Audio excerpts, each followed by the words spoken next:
Good day, ladies and gentlemen, I'm Briarios Kerensky and welcome to the review of R-Type Tactics 1-2 Cosmos. The R-Type series doesn't need any introduction. Even if you are not a shoot-em-up fan, you most probably have seen this tiny spaceship firing a beam larger than itself to destroy this monster, vaguely inspired by a notorious film franchise. For those who don't, this is the original R-Type, released by IREM in arcades in 1987 and later on many home systems. The game spawned several sequels, which never strayed from the shooter genre until 2007, when R-Type Tactics was unleashed on the PSP. There, R-Type was turned into a turn-based strategy game, where you wouldn't just control a tiny ship, but a whole fleet with fighters, recon aircraft, long-range bombers and capital ships. Tactics was successful enough in Japan to have its own sequel, Operation Bitter Chocolate, but not successful enough elsewhere to warrant an official translation. I remember I wanted to play it. I did find the first Tactics to be an okay game, but never bothered to track down the Japanese version when it was clear we wouldn't get a localized version. Even when the fan translation was completed, I simply downloaded the patch and didn't do anything with it. In 2010, IREM refocused on Pachinko, prompting several developers to leave and found Granzella, led by Kazuma Kujo. Granzella started to acquire rights for various IREM franchises, starting with the Disaster Report series. R-Type followed in 2019, when the development of R-Type Final 2 was announced, along 2 rounds of crowdfunding. I did not participate in that, and like much of Granzella's output up to that time, R-Type Final 2 ended up as insipid, unable to capture the series' magic. But it wasn't over. In 2022 the crowdfunding campaign for this game started, pitched as a compilation of the 2 R-Type Tactics, plus a new campaign, remade from the ground up in Unreal Engine, with a scheduled release for 2023. Well, things happen, and the game finally released in 2026, March for Japan and June for the rest of the world.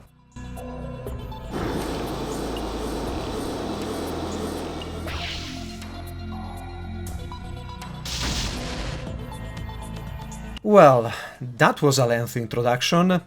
What I'm showing here is the Japanese Switch 2 version, which already has a full English translation, including voices. The game's version is 1.05, and I'll explain later why I'm pointing this out. As advertised, there are 3 campaigns available, 2 from the PSP originals and a third, named Cosmos, original to this remake. Unfortunately, if you are an R-Type Tactics veteran, you cannot jump right into the second or third campaigns. Everything has to be cleared in order. After selecting a campaign, you are brought to its main menu, where you can assign pilots to units, build new ships, check collected loot, inspect your and your enemy's units' data, access the options, and, of course, select a mission to play. Completed missions can be played as many times as you want to grind for resources and experience. There is no real need to do so, though. Units you can build and access to resources is well balanced, and resources are shared between campaigns. This doesn't break balance in the second and third campaigns, as what you can build and how many squads you have is dictated by story progression, and you can't simply make your way through the game by just having a single unit type. The first campaign can be seen as a retelling of your typical R-Type game. The Space Corps set off to destroy the Bydo, an alien lifeform currently besieging the solar system. You start off with 3 basic fighters, 2 force devices, a recon fighter, a supply pod, and a measly transport as your flagship. New fighters, support crafts and battleships will become available as you make your way through the solar system, then warp space and finally into the Bydo's home system. Along the journey you will meet many familiar faces from all R-Type games, and poor Dopkeratops will be forced to eat energy beams many times over. Missions take the form of turn-based battles, alternating between you first and then the Bydos. This repeats until you either achieve your objective, usually the destruction of the enemy's flagship, or the enemy destroys your flagship. A simple trick during the first half of the campaign is to mark the transport as your flagship and leave it at the starting location, thus allowing cruisers and battleships to engage in combat without the fear of a random wave cannon ending your mission early. Wave cannons are a mainstay of the R-Type franchise. In the shoot-em-ups, you'd keep the fire button down to charge the cannon instead of firing. Here, wave cannons charge automatically over a few turns, with the charge reset anytime a unit is hit. Wave cannons and their more powerful counterpart, positron cannons, are long-range weapons that decimate everything in their path, friends and foes alike, so positioning is key. Then there are force devices. Alone, they are slow and can only attack adjacent units with a basic blaster or a powerful ram attack. When compatible units attach them, however, the carrying unit gains new ways to attack, more powerful than the standard blaster and missiles most units carry. Advanced units might forego wave cannons and force devices for more powerful onboard weapons or special abilities. For example, the Tropical Angel, a Space Corps fighter, cannot use force devices and wave cannons, but it's highly mobile, has plenty of long-range weapons and can reposition after attacking. It's one of the most powerful units in the game, able to appear from outside sensor range, sting, at times hard, and then move to a more favorable defensive position. It's not the solution to everything though, as you'll need more hard-hitting weapons to bring down later enemies.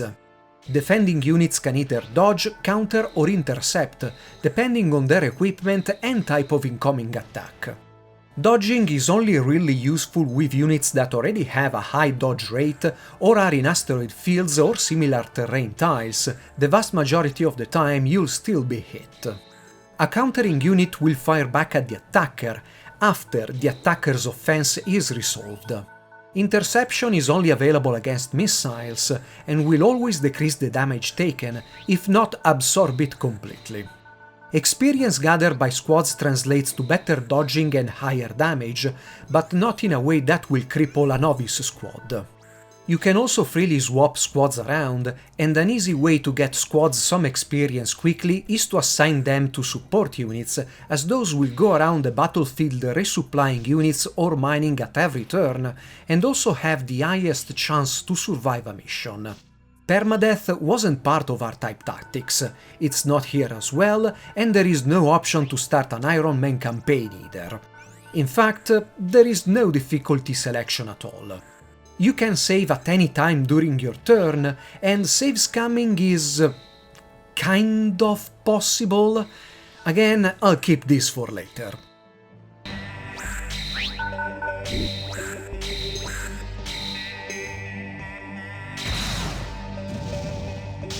But can you play as the Bydo? Well, spoiler, if you can spoil a 19-year-old game, but yes, you can, in the second part of the first campaign. Once again you start with a handful of units, and you work your way from the Bydo home planet to Earth. Initially you play on the same maps as before, only that you have your turn after the computer-controlled space cores, but some maps will be original, even when they share locations with previous missions. There are several differences between space cores and Bydo. For starters, biological Bydo units regain some of their health at the end of your turn. The Bydos have plenty of robotic units like Taboks, long-range missile carriers, and Gains, which carry only wave or positron cannons. Bydos don't have a dedicated recon unit, but have plenty of flagships with incredibly varied abilities, though only a few are really worth trying out. Unfortunately, you will never play as iconic bosses like Dopkeratops, but Bydos are different enough from the Space Cores. Story-wise, the Bydo portion is also the best part of the first campaign. It's a slow descent into the Bydo mind you can feel through writing and voice acting, and, in a way, briefing and debriefing were the parts I was most looking forward to. Some of the missions are really fun too, while others push the worst parts of the game to new extremes.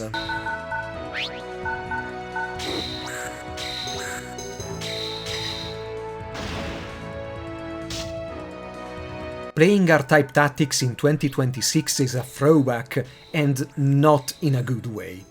Granzella simply brought the old games onto modern consoles, and I don't want to say that's easy. Even if Granzella had access to the original source code, porting it to a modern engine is possibly even more complicated than starting from scratch, but they also didn't make any changes to the old R-Type Tactics, and there have been almost 2 decades of turn-based games between then and now. The interface is a clunky mess.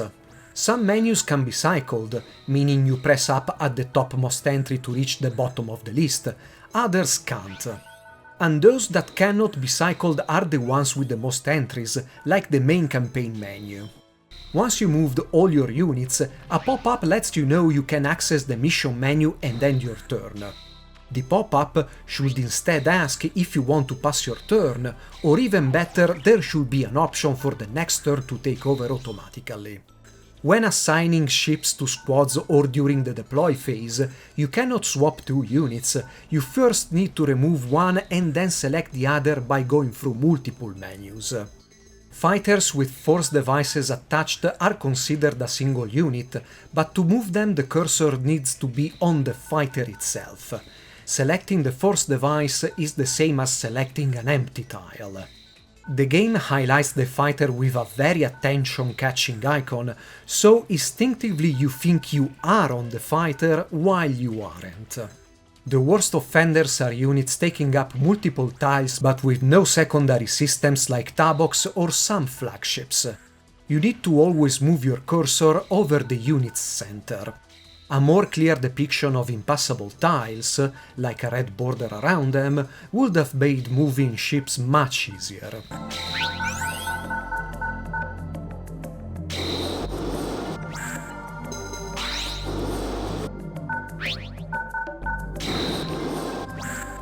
Every single action triggers a cutscene. Move a unit, cutscene. The same unit attacks, another cutscene. The enemy's counteraction is a third cutscene.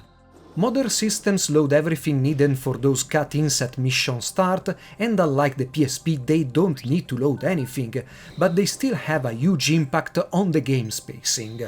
You can turn those off, which I did, or confine them to a small window, but there they will still stop the game in its tracks as they play.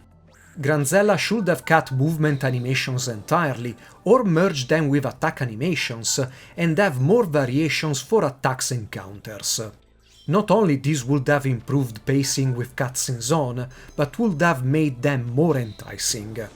As they are now, it's just attackers firings and defenders getting hit, and you still have shorter attack animations on the map between the 2 units after the animations are done. But the worst is loading a save file. After launching the game, you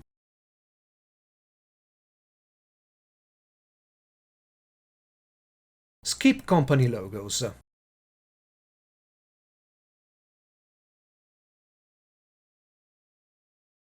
Confirm the autosave warning. Skip the intro movie.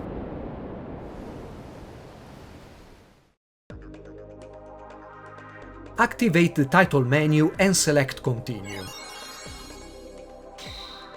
Select your save file. Loading screen.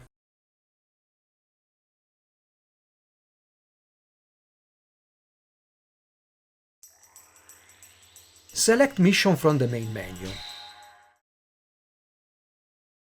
Select the campaign. Select the faction.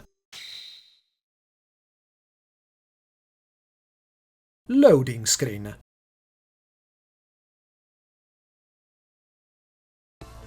Scroll down to mission because this is one of those not cycling menus.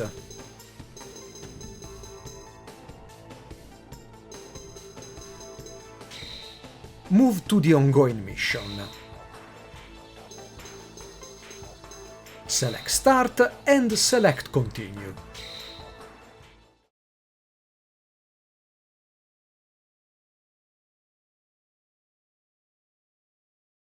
Loading screen. And finally you are where you left off. On a switch to and hammering skip buttons, this takes around 1.5 minutes, and this is without the assistant active, otherwise you have more things to skip. This is why I previously said save scamming is kind of possible. You cannot simply quit the game and load directly into your save. Also, there is no quick load from within the game. To load anything you need to go all the way back to the main title screen and repeat the same process.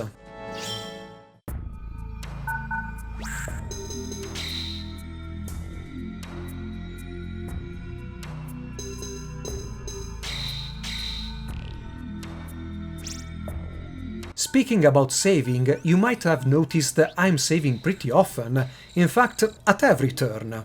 Well, there was a portion of the first campaign when the game was completely unstable. It started in mission 16, with a random crash after playing for more than an hour and keeping the game suspended. Another crash happened the mission after, and until mission 19 it happened once per mission. This is when I started quitting the game rather than suspending and putting the console to sleep. Starting mission 20, however, R-Type tactics crashed every few turns, peaking in missions 22 and 23 when the game crashed at every turn. I was ready to drop the review entirely as I couldn't even complete a sixth of the game, but after those maps, the crashes stopped.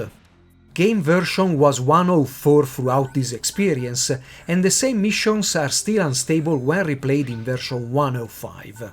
I don't know if it's the game, just the Switch 2 version, or me being unlucky, but this prompted me to save at every turn. I truly hope future patches will solve crashes and streamline loading. Some of you might have spied my playtime, and no, I haven't played for more than 100 hours. R-Type Tactics 1-2 Cosmos is one of those Switch games that don't stop the in-game timer when the console is sleeping.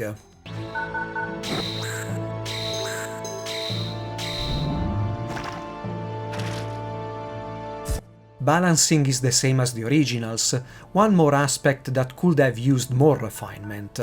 The standard blaster is basically useless. Yes, it resets wave cannon charges, but so do every other weapon while having better attack power.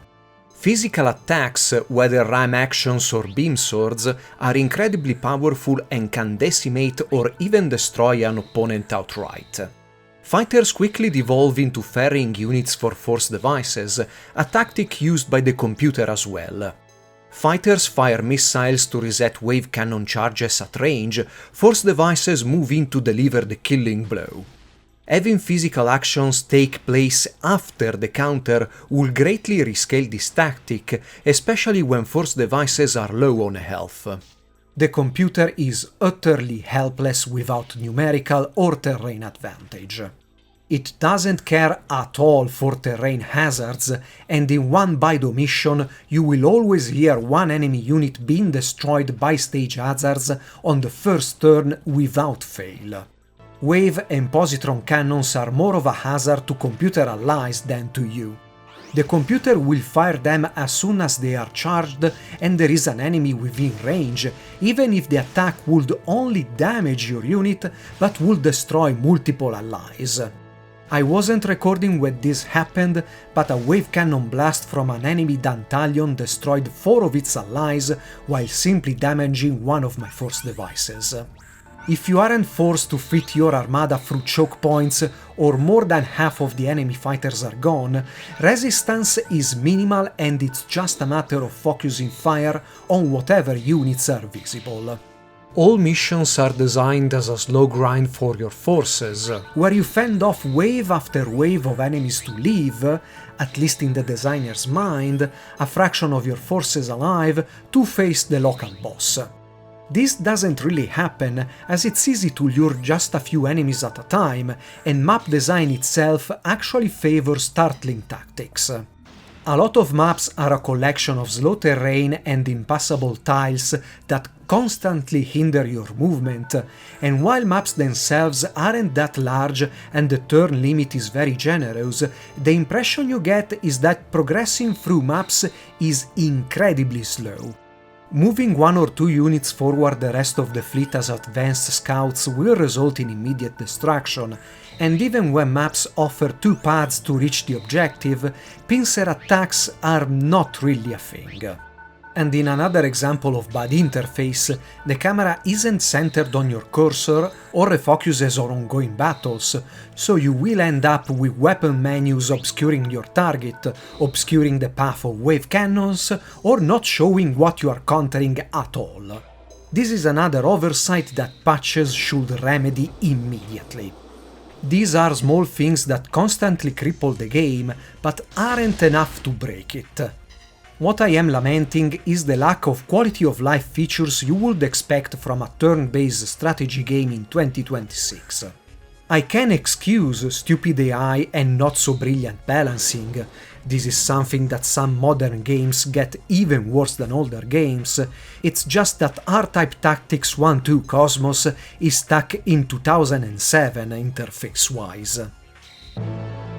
In a room inside the Space Corps Lunar Base 6, my subordinates and I faced our court-martial. We were accused of failing to carry out orders to attack a civilian organization that was advocating for the abolition of Bydo weapons. When cross-examined, I said,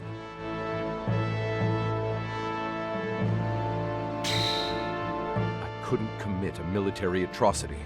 Let's move on to the second campaign, Operation Bitter Chocolate. I didn't complete this one and played only about 10 missions. The game is essentially the same, and all the problems highlighted before made me want to take a break from R-Type Tactics.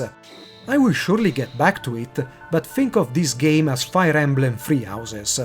Both games have multiple campaigns, they are not bad games, but you don't really want to play everything at once because they are not that good. That said, Operation Bitter Chocolate does improve some things. The story focuses around the conflict between the Space Corps, which use force devices, and the Granzella Revolutionary Army, which consider force devices dangerous. The reappearance of the Bydo is spoiled by the intro movie. You start by selecting between Space Corps and GRA, and I went for the latter. Briefings and debriefings have multiple choices, and from what I understand, there are branching paths depending on those. Missions for the GRA get difficult early, and maps have more interesting terrain features than before, though developers still fill them with slow terrain that once again makes advancing a slow grind. A very slow grind, as the GRA is more a covert operation army that relies on careful recon, blinding the enemy, and surgical strikes with few attacking units. It's an interesting way to play, though I don't think it fits R-Type Tactics tempo and map design particularly well. I had more fun with Space Corps and Bydo.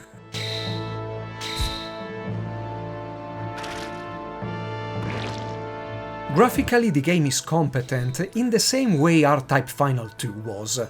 Models and lighting between the two games are basically the same, but there are a few maps where effects don't look particularly good and can actually lower readability. Graphics overall are serviceable, but nothing more. Cinematics have been completely re-rendered for this collection. There is a sizable gallery as well, unlocked as you progress through the 3 campaigns. The music is...